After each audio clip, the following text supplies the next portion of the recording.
بسم اللہ الرحمن الرحیم۔ سلطنت عثمانیہ کے دور میں ایک بہت بڑا عالم گزرا۔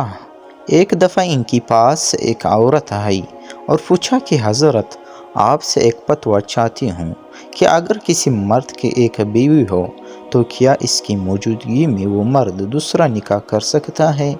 بزرگ عالم نے کہا کہ بیٹی، اسلام نے مرد کو 4 نکاح کی اجازت دی ہے، بشرط ہے کہ چاروں کے بیچ انصاف کر سکے۔ اس پر اس عورت نے غرور سے کہا کہ حضرت، اگر شریعت میں حسن نکالنا جائز ہوتا تو میں آپ کو اپنا حسن دکھاتی اور آپ مجھے دیکھ کر کہہ دے کہ جس کی اتنی خوبصورت بیوی ہو، اسے دوسری عورت کی کیا ضرورت؟ اس پر بزرگ نے چیخ ماری اور بے ہوش ہو گئے۔ وہ عورت چلی گئی۔ جب بزرگ ہوش میں آئے تو مریدین نے بے ہوش ہونے کی وجہ پوچھی تو بزرگ عالم نے سارا ماجرا سنایا۔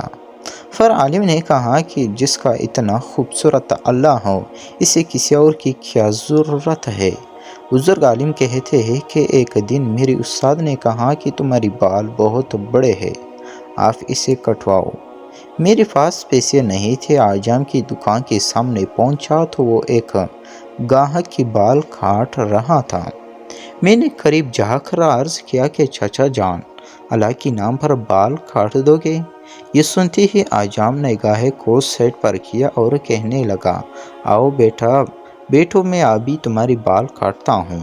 پیسوں کے لیے تو روز کاٹتا ہوں۔ جو خوشی سے بولا نہ سما رہا تھا۔ اب اس نے میرا سر چوم کے کرسی پر بٹھایا، روتا جاتا اور بال کاٹتا جاتا۔ اس بات سے وہ حاجام اتنا متاثر ہوا کہ وہ ایک بہت بڑا صوفی بزرگ بن گیا۔ بزرگ عالم نے سوچا کہ زندگی میں جب بھی کبھی پیسے ہوئے تو ان کو ضرور کچھ دوں گا۔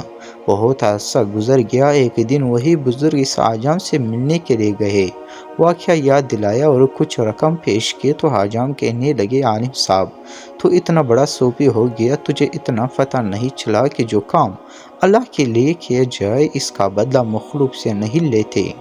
ناظرین، اللہ کی ذات کے ساتھ شرک کرنا سب سے بڑا گناہ ہے۔ جس دل میں اللہ تعالیٰ کی محبت سمائے جائے، اس دل میں دنیائی محبت کی کوئی جگہ نہیں رہتی۔